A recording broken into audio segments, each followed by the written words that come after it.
So I'll be talking a little bit more about the other countries. So not the 3 countries that are seeing what WHO is calling widespread and intense transmission. Sorry.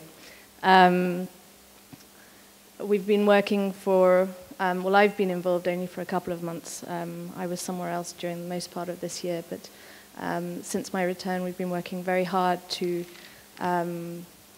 prevent the same level of catastrophe in other countries that may be at risk of seeing cases of Ebola.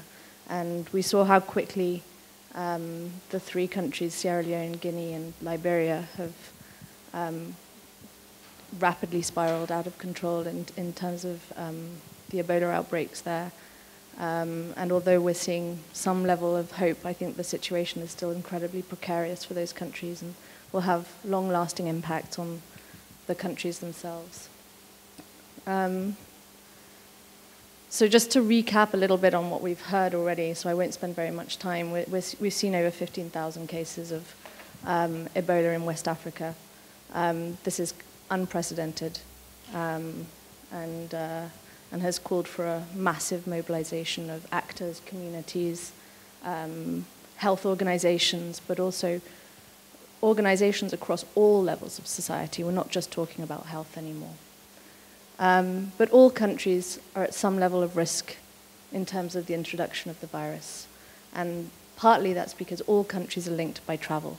And this is especially true in West Africa, where travel between countries is routine. Borders are extremely porous. Communities lie across 2 or 3 countries at once. They live across countries. They don't live within a country. And also, once a case is identified, especially in the context of Ebola, the risk of spread is very real and reflects the overall functioning of the government, but also the health system and also the level of preparedness that the government has. The 3 countries that are seeing Ebola cases, widespread and intense, are countries that had never prepared for an Ebola outbreak before, and the response to an Ebola outbreak is unlike any other response. It's very intrusive into communities. It's not a sort of reactive response. You have to proactively go and find those cases and remove them from the community. And that's a terrible thing to do, and I think we've heard that a couple of times already. But it's necessary. WHO has also learned from other pandemics, other viruses. So in 2009, in the sort of lessons learned drawn from the 2009 flu pandemic, WHO found that preparedness did make a difference. It made a significant difference to a country's ability to respond effectively. So that's both in terms of the actual health response, but also communications, flow of information, diagnostic, antivirals, etc. For many, a lack of preparedness led to a lack of ability to respond effectively.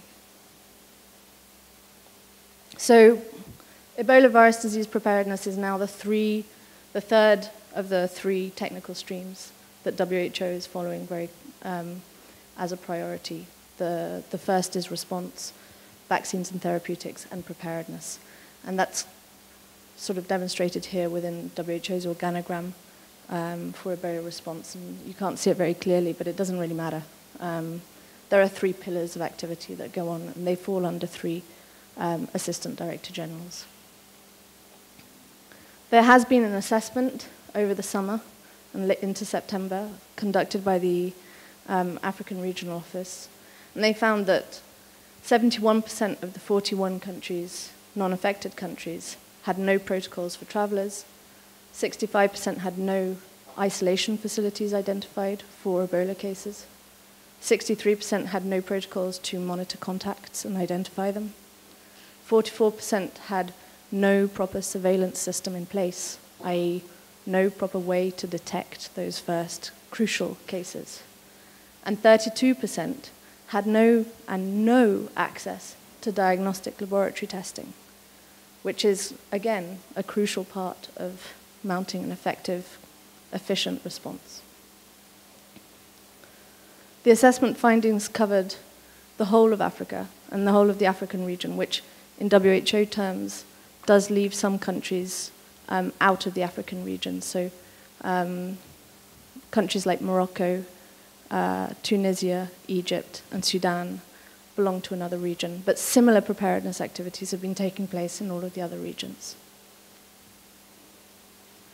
We found that although 33 countries have preparedness and response plans, there are major vulnerabilities in those response plans.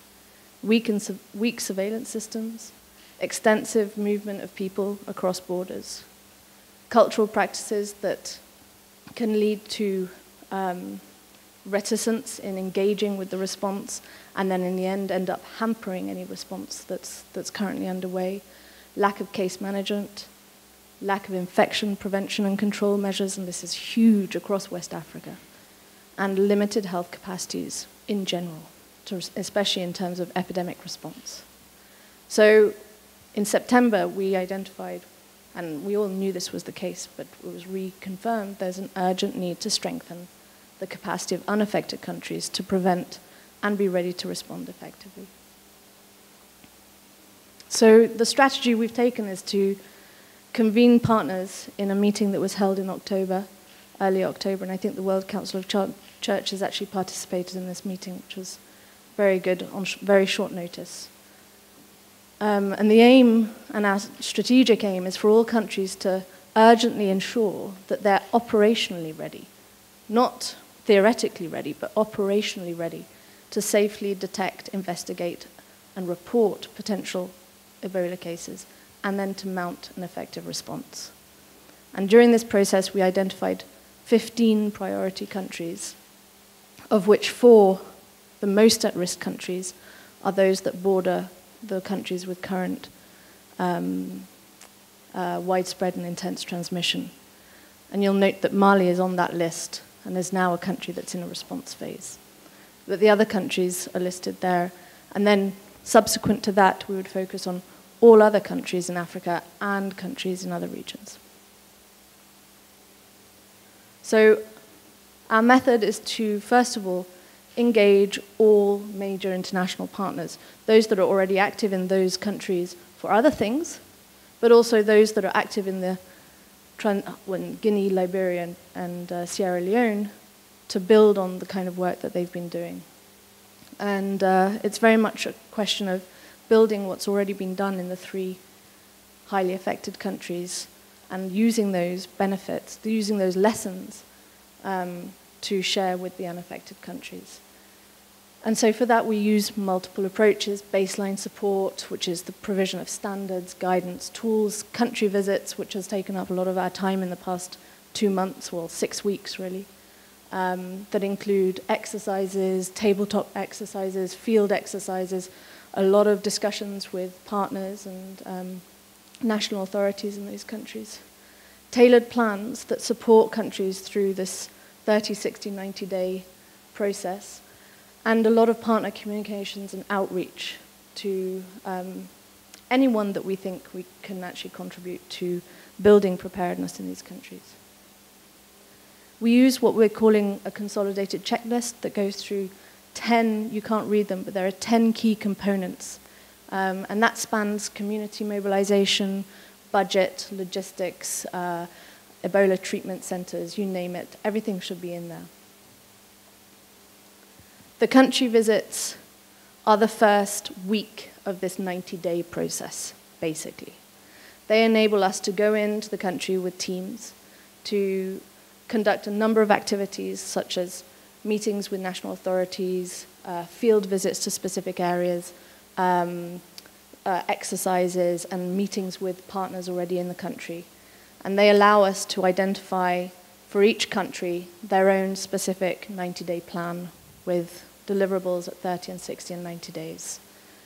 And they also aim to facilitate and identify much longer term, much more systemic capacities that need to be improved within those countries.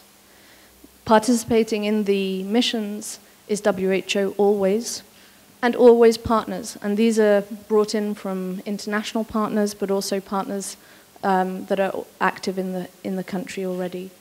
So we've had a range of partners involved, and there are many more that I've listed on this slide. But what's most important is not who's there in the first 5 days, it's actually who becomes involved in the 30, 60, and 90 days.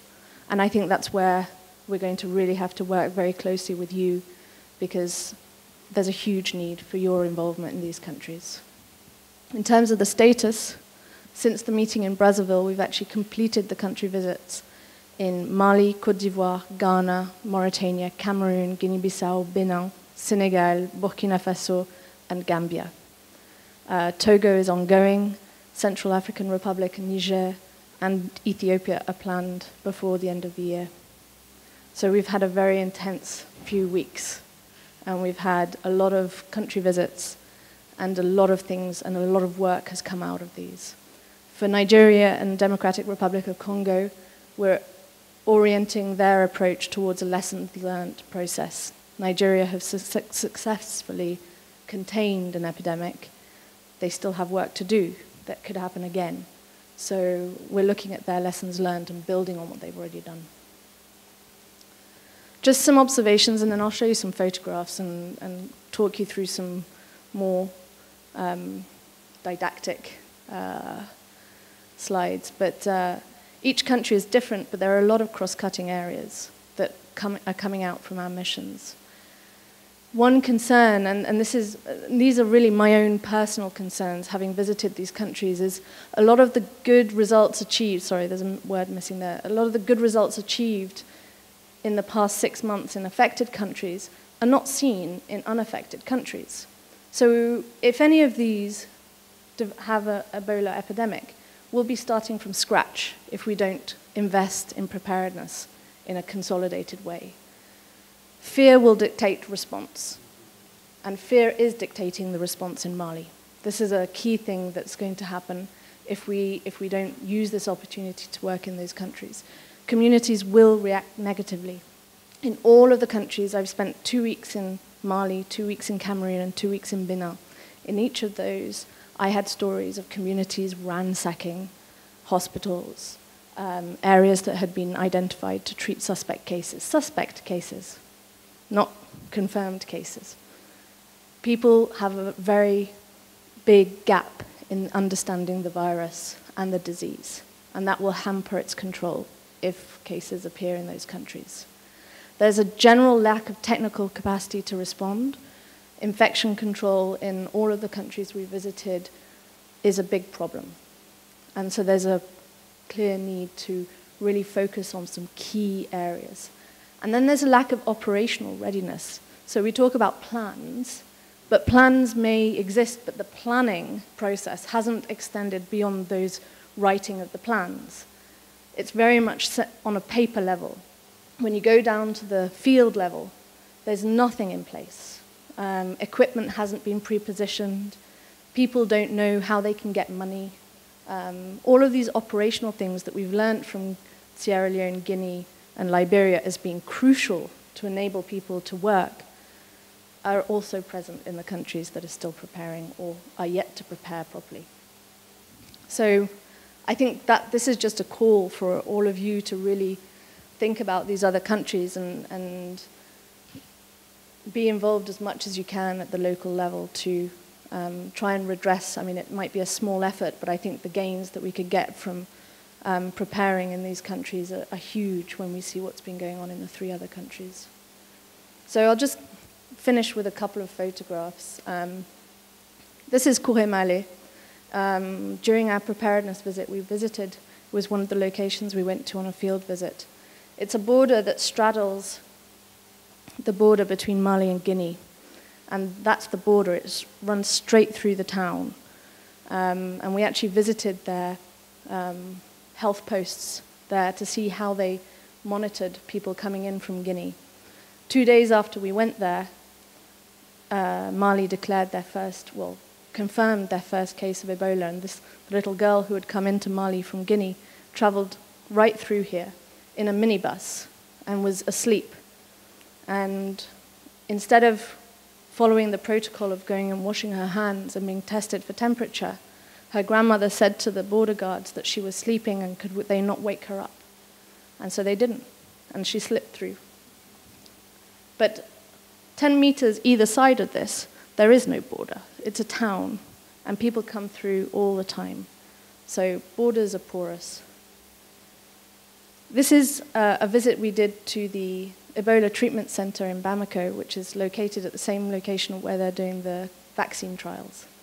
It was in a near stage of completion, but when we visited it, again, a couple of days before their first confirmed case, we really pushed to bring in additional actors to be able to finalize it quickly and in line with standards for Ebola treatment centers in terms of patient flow and infection control. And we were able to bring MSF on board very, very quickly, who then trained the national staff and did dry runs with them, so that when their cases started appearing in Bamako, they already had a treatment center that was ready and staff that were trained and comfortable working within it. This is the announcement of their first case. This was in the Ministry of Health. It's the Ebola Task Force, and this was something that was really a positive point in Mali, is that they already had a task force that met every week, and it was chaired by the ministry and WHO, and this is something that was very important. They had had meetings already, they had all the partners around the table, and when their first case came, all the same partners were there, and everyone was at the same level of understanding as to what had happened. This is in Cameroon. We did a field exercise.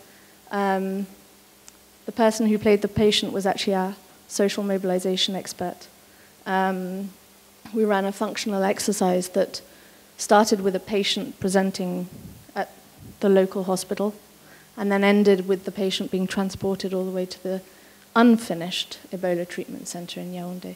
And while they were there at the treatment center, there were some boys playing football next to the treatment center, and they got very angry. They said, "What's going on? We don't know anything about Ebola. We don't like, why is this, why are you here?" And so these things are real fears within the communities, and you know, even for an exercise, when we tried to reassure them that this was something that it wasn't real, we were just preparing the country, they said, "We're not given any information about this disease, we don't know what's going on."